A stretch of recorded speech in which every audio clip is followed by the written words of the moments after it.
Halo semuanya, kembali lagi di channel saya Ijasoft. Untuk Anda yang baru bergabung, ada baiknya Anda subscribe channel kami agar nanti Anda tidak ketinggalan update seputar aplikasi terbaru dari aplikasi yang Anda gunakan. Oke, langsung saja. Pada kali ini saya akan memberikan review atau tutorial aplikasi tabungan simpan pinjam. Jadi aplikasi ini adalah aplikasi tabungan dengan fitur simpan pinjam. Jadi nanti anggotanya bisa melakukan simpan dan pinjam seperti itu. Setelah kita menginstal aplikasi, maka kita akan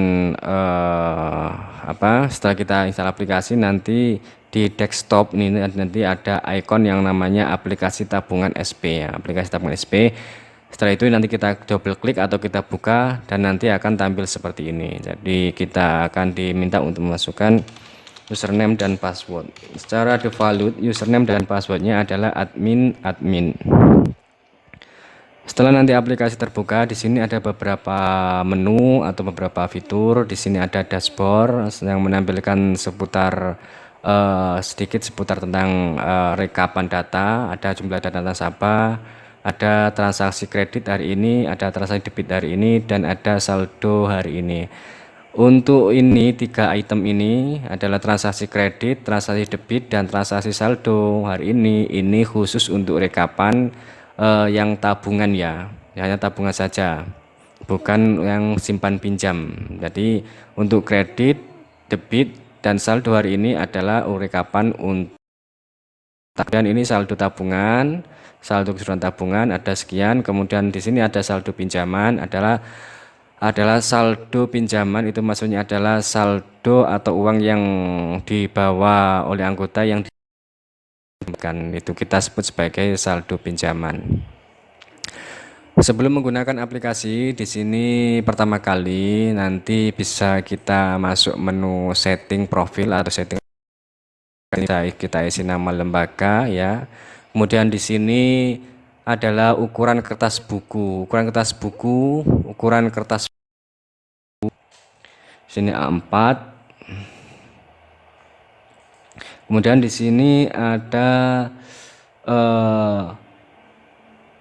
ini maksudnya adalah ukuran kertas untuk cetak bukti transaksi, mungkin di situ nanti bukti setoran dan bukti penarikan. Misalkan nanti Anda ingin cetak ketika ada nasabah yang melakukan setoran atau penarikan, nanti misalkan Anda ingin mencetakkan bukti penarikan atau setorannya, nanti bisa memilih ukuran kertas yang ada di sini. Jadi nanti bisa A4, setengah 4 atau printer Thermal 57, Thermal 80. Nah, kemudian di sini ada printer cetak bukti. Jadi kita harus setting terlebih dahulu nanti cetaknya menggunakan printer apa ya. Cetaknya menggunakan printer apa nanti bisa kita setting atau bisa kita atur di sini. Kemudian di sini printer buku tabungan. Printer buku tabungan ini juga nanti berlaku untuk printer buku pinjaman. Nah, nanti kita atur di sini, misalkan nanti pakai printer apa, nanti bisa kita atur di sini. Kemudian di sini bunga angsuran.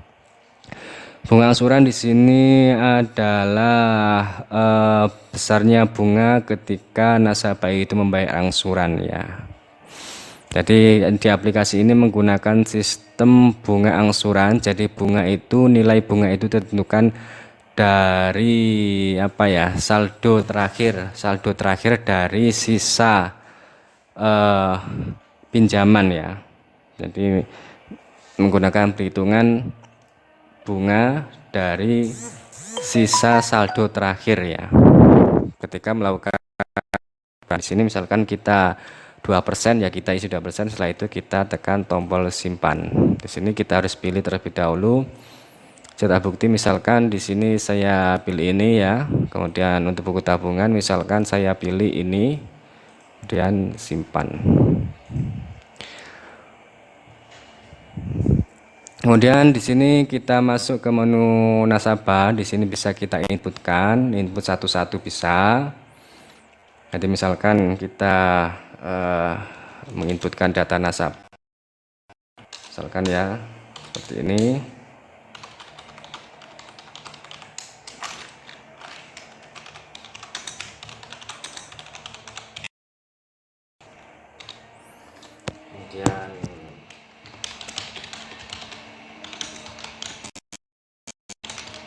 kerja jenis, kelamin, jenis tabungan, misalkan nanti bisa kita isi di sini. Kita jika ingin menambahkan, nanti klik tombol plus ini ya jika ingin menambahkannya. Ini saya coba pilih saja.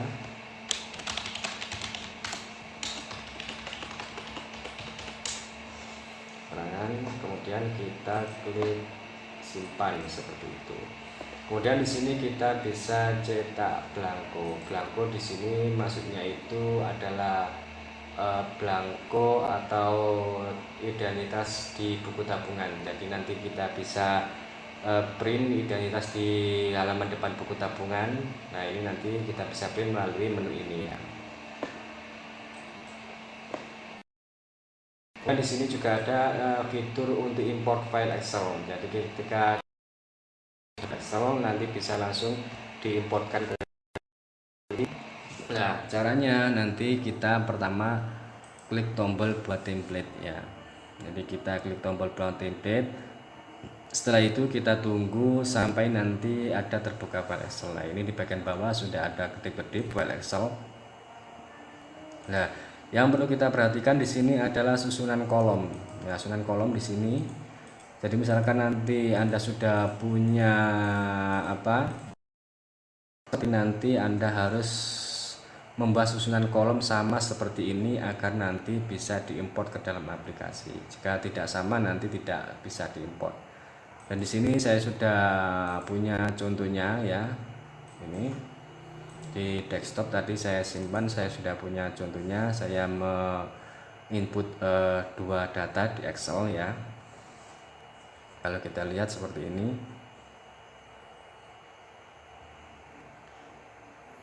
jadi susunan kolom harus yang ada di template. Kalau tidak sama nanti tidak bisa seperti ini ya. Nick bisa kita isi, kita kosongi, kemudian sampai hanya nomor HP saja. Adapun di sini saldo tidak usah diisi karena kita hanya import sampai dengan nomor HP saja. Nah, kalau sudah nanti kita itu tutup, kemudian kita import ya. Kita import yang kita edit tadi saya simpan di desktop. Nanti Anda bisa simpan di mana saja, terus yang penting nanti Anda ingat tempatnya. Ini tadi nama filenya. Setelah kita klik open, kemudian kita tunggu sampai data tersebut ditampilkan. Setelah tampil di sini kita cek terlebih dahulu susunan kolomnya sama ya. Nah, di sini kalau ini sudah sama seperti ini ya, sama seperti ini, maka selanjutnya kita tekan tombol import. Nah, di sini data berhasil ditransfer atau diimport. Kita cek di sini data nasabahnya. Nah, ini 1, 2 ini sudah kita import ke dalam aplikasi ya, berhasil kita import ke dalam aplikasi. Nah, di sini di data nasabah ini ada beberapa menu. Di sini bisa kita menampilkan sesuai dengan filter jenis tabungan. Kalau ingin pencarian berarti kita masukkan di sini pencarian berdasarkan kode nasabah atau nama. Ya, jadi saat melakukan pencarian yang dimasukkan di sini adalah kode nasabah atau nama ya. Kemudian kalau kita ingin menambah, kita klik tombol tambah seperti ini. Kemudian kalau kita ingin mengedit, kita klik tombol ubah seperti ini. Nanti bisa kita edit, kita ubah. Kemudian di sini ada detail. Detail di sini bisa kita lihat kode nama nasabah. Nah, seperti ini. Ada informasi saldo, saldo SP 01 saldo SP, saldo SW, saldo SS00, saldo, total saldo. Nah, ini saldo pinjam. Jadi di sini nanti juga ada rekap saldo tabungannya, misalkan ini nama B ini saldo tabungannya sekian, saldo pinjamannya sekian. Nah, seperti itu. Kemudian di sini juga bisa kita cetak. Nah, seperti ini kalau kita cetak laporan data nasabahnya seperti ini. Di sini ada saldo tabungan, saldo pinjaman, di sini ada totalnya. Jadi saldo tabungan ini saldo tabungan yang terdiri dari saldo simpanan wajib, simpanan pokok, simpanan sukarela, Kemudian saldo pinjaman ini maksudnya nasabah ini melakukan pinjaman ya, pinjaman dan saldonya sekian, itu maksudnya seperti itu. Kemudian di sini bisa juga kita cetak belangko seperti tadi. Jadi ketika kita ingin mencetak belangko atau data identitas di halaman depan buku tabungan, nanti bisa menu belangko ini. Kemudian di sini ada nasabah aktif. Itu nasabah aktif maksudnya adalah nasabah yang telah melakukan transaksi ini ya. Nasabah aktif adalah nasabah yang aktif menabung selama 1 bulan terakhir ya. Kalau kita pilih kriterianya, misalkan yang dikatakan nasabah aktif itu 1 bulan terakhir, maka kita pilih 1, kita tampilkan seperti ini. Kalau misalkan adalah 2 bulan, berarti kita pilih 2, kemudian kita tampilkan seperti itu ya. Di sini ada nasabah pasif yang tidak melakukan transaksi selama misalkan isi 1 berarti 1 bulan ya. Ini ada admin menu. Saya jelaskan di sini, yang penting akan saya jelaskan adalah setoran. Nah, di sini ada 2 kategori. Pertama adalah tabungan, yang kedua adalah pinjaman. Di sini saya ingin mengilustrasikan atau mendemokan untuk setoran. Jadi setoran, misalkan nasabah ingin ingin store atau tabung, berarti kita tinggal di sini, kita bisa cari di sini, kemudian kita bisa juga kita masukkan kode nasabah, kemudian kita tekan enter ya, sama. Kemudian di sini kita pilih jenis apakah simpanan pokok, simpanan wajib atau sukarela. Misalkan di sini simpanan pokok, nominalnya katakanlah 50.000, keterangannya bisa kita kosongi atau bisa kita isi, kemudian enter.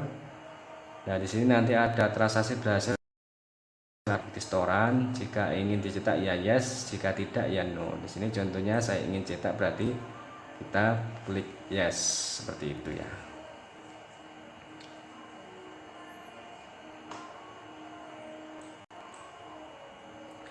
Nanti secara otomatis di sini nanti dia akan mencetak. Nah, ini karena printer saya printer saya tidak nyala, berarti di sini akan tersimpan. Oh ya, ini akan tersimpan ke tadi, karena tadi kita memilih printernya adalah printer. Jadi ketika kita melakukan pencetakan, nanti sesuai dengan printer yang kita pilih atau kita gunakan. Kemudian di sini ada pengambilan ya, juga sama. Nanti ketika melakukan pengambilan, kita cukup masukkan kode nasabah. Nah, seperti ini. Nah, di sini nanti akan tampil saldo simpanan pokok, simpanan wajib,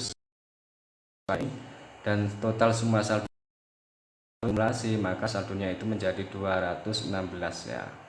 Nah, di sini saat penarikan kita harus juga memilih. Jadi kita yang mau ditarik itu saldo pokok atau saldo simpanan wajib atau simpanan sukarela. Seperti itu ya. Nanti kalau jumlah penarikannya ini lebih besar daripada saldo ini, maka dia tidak akan bisa ya. Tidak akan bisa karena jumlah penarikan tidak boleh lebih besar dari saldo yang tersedia. Misalkan ini yang diambil adalah simpanan pokok, misalkan simpanan pokok saldonya 200.000, berarti di sini kita tidak boleh lebih dari 200.000. Misalkan di sini kita tulisnya ya, ini gagal, tidak boleh, harus kurang dari 200.000 atau maksimal 200.000. Misalkan di sini mengambilnya 5.000 saja. Nah, seperti ini. Apakah ini transaksi telah berhasil? Apakah Anda ingin cetak struk? Di sini saya pilih tidak saja. Kemudian di sini di mutasi ini kita bisa lihat ya transaksi yang telah dilakukan tadi. Di sini ada kode nasabah, debit, kredit, saldo, wajib, simpanan sukarela. Jadi nanti di data mutasi ini kita bisa milih ini tadi tanggal berapa sampai tanggal berapa, kemudian untuk kode nasabahnya atau nanti bisa kita inputkan manual juga bisa di sini. Misalkan di sini ada saldo awal. Saldo awal itu maksudnya adalah saldo sebelum tanggal yang kita pilih.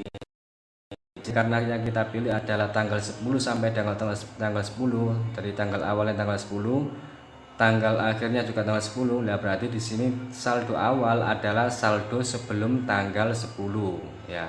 Kemudian total kredit di sini adalah total kredit ini. Kemudian total debit adalah total debit ini, sehingga saldo akhirnya adalah 211. Kita misalkan ini adalah semua nasabah, tapi misalkan kita hanya memilih satu saja nasabah, misalkan ya kita klik ini, maka di sini juga akan tampil ya. Jadi nanti juga akan tampil sesuai dengan kita pilih, berarti ini tidak atrasi untuk nasabah tersebut ya. Ya ini yang ada ini ya, seperti itu ya. Jadi di sini langsung di sini mutasinya akan selalu berurutan. Kemudian di sini bisa kita cetak seperti ini ya. Kalau kita cetak di sini nanti ada informasi seperti ini. Kemudian bisa kita lihat detailnya, kapan oleh siapa, nanti bisa kita lihat di sini. Ya, misalkan seperti ini. Nah, seperti ini. Kemudian di sini juga kita bisa cetak bukti, juga bisa kita ekspor ke file Excel. Jadi misalkan kita ingin ekspor ke file Excel, ya kita ekspor, kemudian kita tunggu ya.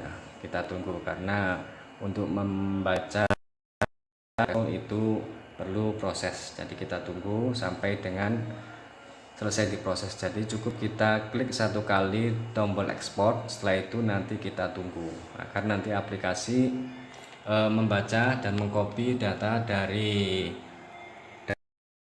Excel. Nah, setelah itu nanti kita selesai, nanti akan tampil menu seperti ini untuk menyimpan filenya. Kemudian kita klik yes seperti itu. Nah, export complete. Ketika complete nanti akan ada notifikasi seperti itu tadi. Kemudian setelah itu nanti file Excel-nya akan terbuka seperti ini ya. Kemudian di sini yang paling penting di sini adalah buku tabungan. Nah, untuk buku tabungan ini kita harus memilih. Jadi misalkan kita ingin cetak buku tabungan nasabahnya siapa, berarti kita di sini harus masukkan kode anggotanya ya. Kode anggotanya berapa? Kemudian klik tampilkan atau tekan enter. Nah, seperti ini. Maka di sini ada informasi transaksi ya. Misalkan di sini ada tanggal, kode, sandi, debit, kredit ya. Misalkan seperti ini.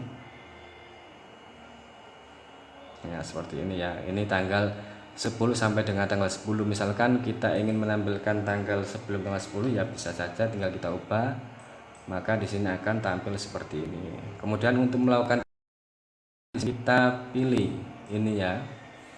Jadi baris ini kita pilih mana saja yang ingin dicetak. Kemudian di sini di nomor ini adalah nomor baris, isi dengan nomor baris pada buku tabungan untuk menentukan posisi awal pencetakan data. Jadi misalkan di buku tabungan tersebut nomor terakhirnya itu nomornya 3, berarti di sini harus kita isi 4. Misalkan di buku tabungan itu belum ada data yang pertama di awal baris, berarti di sini kita isi angka 1 seperti itu.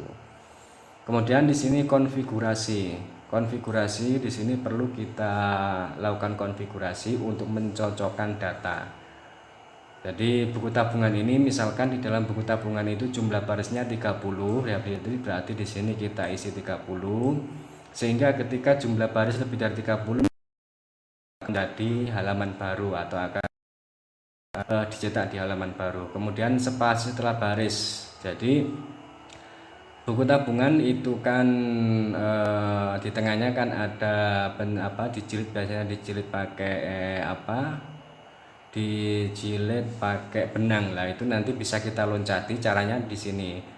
Spasi setelah baris ke karena ingin meloncati benang itu ketika di baris 12, berarti di sini kita isi 12. Misalkan posisi benang itu di baris ke 18, yaitu kita isi di sini 18. Kemudian top margin di sini kita isi 300, misalkan nanti ya kasih lebih besar dari 300 atau kurang ke atas ya kita kurangi dari 300. Kemudian font di sini ada Kurir New angka 9. Kemudian posisi seperti ini, posisi atau current X. Current X di sini adalah kolom nomor. Jadi pada buku tabungan itu kan ada kolom nomor, ada kolom tanggal, ada kode, sandi, debit, kredit, KR, saldo SW, saldo SS, saldo dan operator.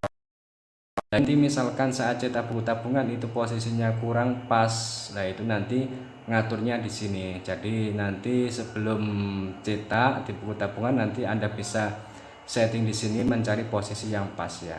Kalau kita gunakan ukuran ini misalkan ya, saya tes terlebih dahulu ya di sini di menu setting ini kita pilih printer buku tabungan. Nah di sini saya coba tes dengan cetak ke file PDF. Jadi nanti misalkan Anda di sana Microsoft to PDF ya ini bisa ini nanti akan mencetak ke PDF. Jadi di sini akan saya simulasikan cara cetak di buku tabungan. Di sini saya pilih print to PDF karena ini hanya untuk apa ya? Hanya untuk tes saja, untuk mengetes susunan atau struktur posisi dari kolom-kolom yang ada buku tabungan. Nanti kalau di sana sudah sudah sesuai dengan nama printernya. Di sini saya tes dengan Microsoft to Print PDF. Nanti agar kita tahu. Sini menu tabungan. Misalkan kita cetak untuk data nasabah ini semuanya, misalkan semuanya pada posisi pertama karena pertama kali atau baris pertama kita isi pertama, kemudian kita klik cetak. Nah di sini kita ini hanya untuk tes ya, jadi untuk printer di PDF ini hanya untuk tes saja. Nanti bisa Anda setting sesuai dengan nama printer yang ada di komputer Anda. Tadi untuk PDF ini hanya untuk testing saja ya. Nah, setelah nanti selesai ini kita coba hasilnya. Ini tes. Ini kita lihat hasilnya.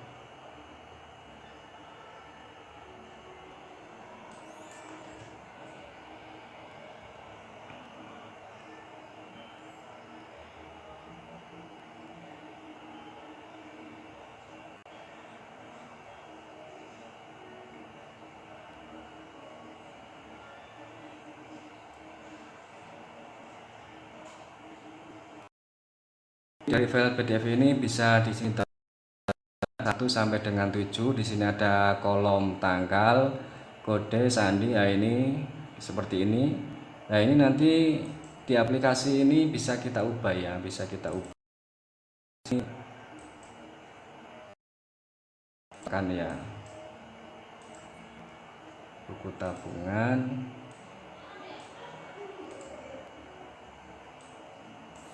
Nah, ini konfigurasinya di sini. Nah, ini posisi kolom nomor itu di posisi 1, tanggal di posisi 5, kode 8. Nah, ini nanti posisinya seperti itu ya. Seperti ini.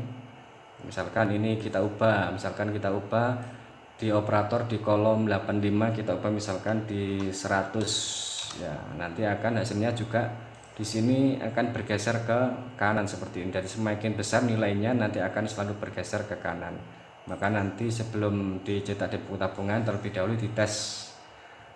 Misalkan ya. Kemudian untuk font. Jadi nanti fontnya secara default itu saya pilih Kurir New dengan font 9. Nanti misalkan Anda mengubah font, juga mengubah ukuran huruf, nanti ini juga bisa bergeser, bisa berubah susunannya. Jadi ketika nanti Anda mengubah ukuran font nanti akan bergeser ukurannya. Di sini misalkan pakai ini, kemudian operator saya tes ubah menjadi 100, kemudian simpan. Nah, di sini coba kita cetak lagi. Kita pilih misalkan nasabah yang tadi misalkan ya. Nah, seperti ini dari tanggal 10 misalkan ya. Kemudian nah ini otomatis posisi barisnya adalah baris ke-8. Nah, ini kan terakhir kan 7, ini baris ke-8. Ketika kita cetak misalkan ya, kita cetak tes 2 ya. Kita kasih huruf tes 2 saja.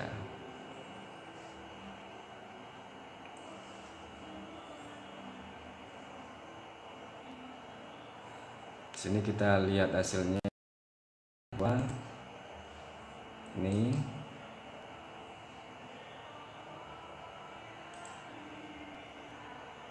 jadi dicetak di PDF ini hanya untuk menentukan posisinya. Jika posisi sudah benar, maka nanti bisa kita lakukan buku ya.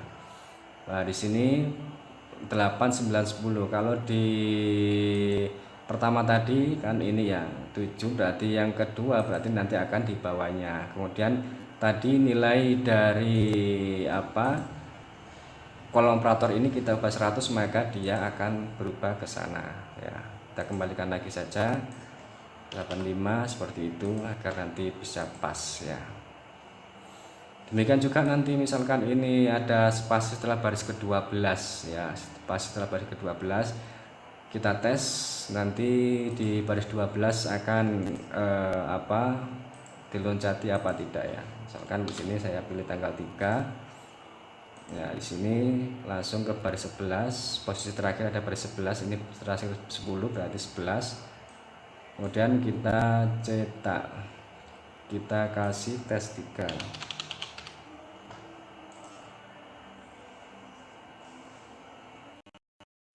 Lihat hasilnya di sini tes 3. Nah, ini ya.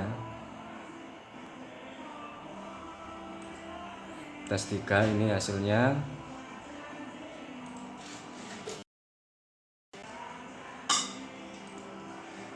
Tes 3 ini hasilnya. Nah, ini di sini ada loncatan satu baris ya. Karena tadi kita melakukan setting, dia akan melewati ini ya, baris 12 spasi setelah baris ke-12. Maka di sini nanti akan ada 2 spasi setelah baris ke-12. Jadi kita bisa menentukan misalkan itu di bagian ada benangnya ya, kita loncati di sini, settingnya seperti itu.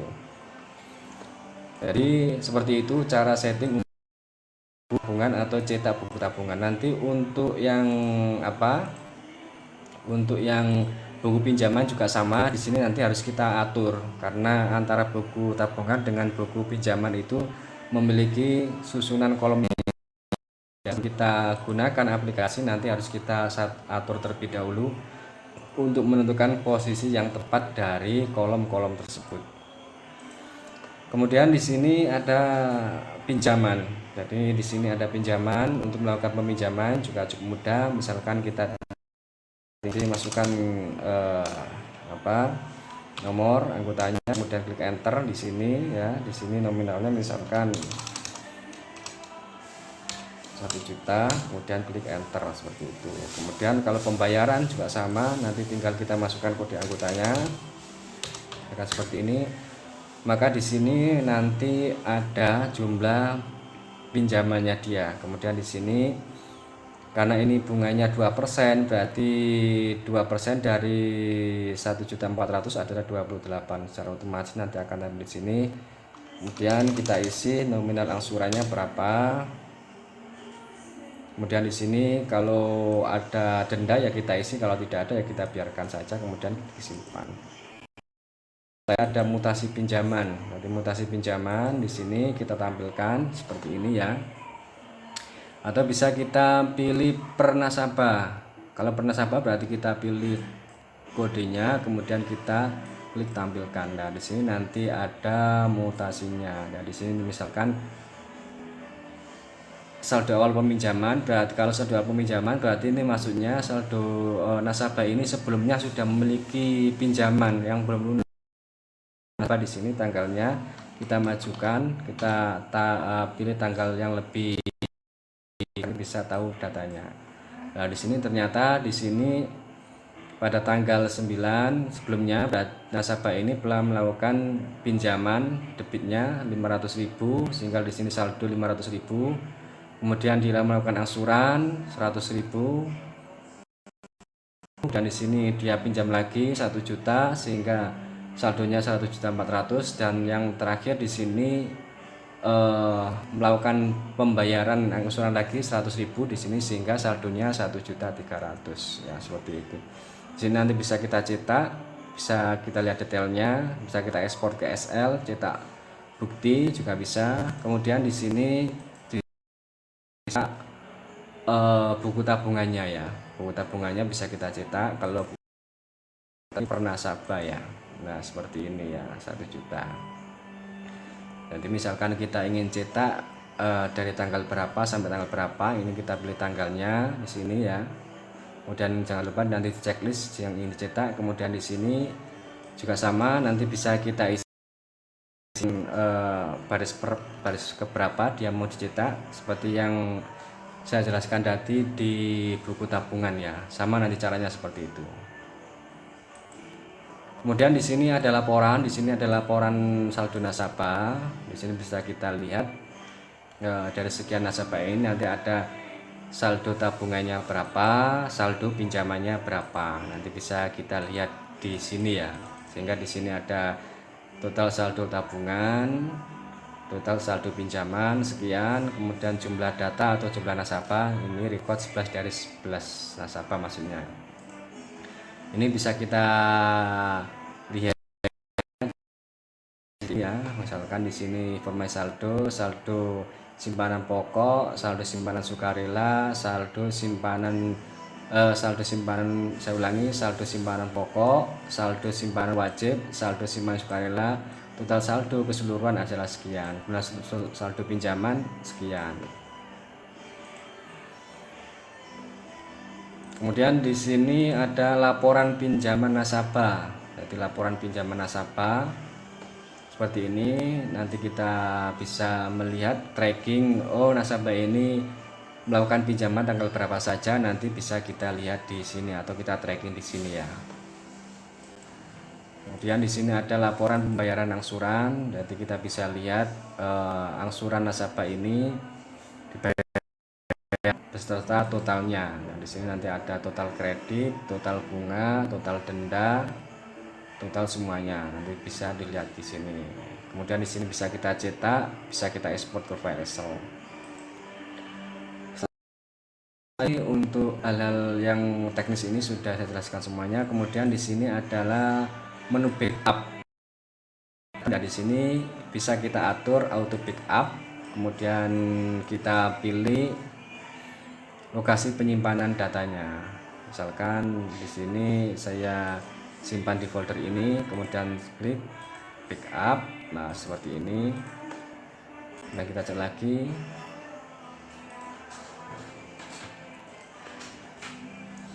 Nanti kita nya. Nah, setelah itu kita simpan ya. Jangan lupa nanti setelah ini simpan. Kemudian kita cek lagi. Nah, kalau sudah tercentang berarti ini dia melakukan backup otomatis ketika aplikasi ini ditutup ya. Oke, sekian untuk sedikit tutorial atau review tentang aplikasi tabungan simpan pinjam ini. Jika nanti ada pertanyaan bisa nanti langsung menghubungi saya di kolom komentar atau nomor WhatsApp saya. Dari saya cukup sekian dan terima kasih.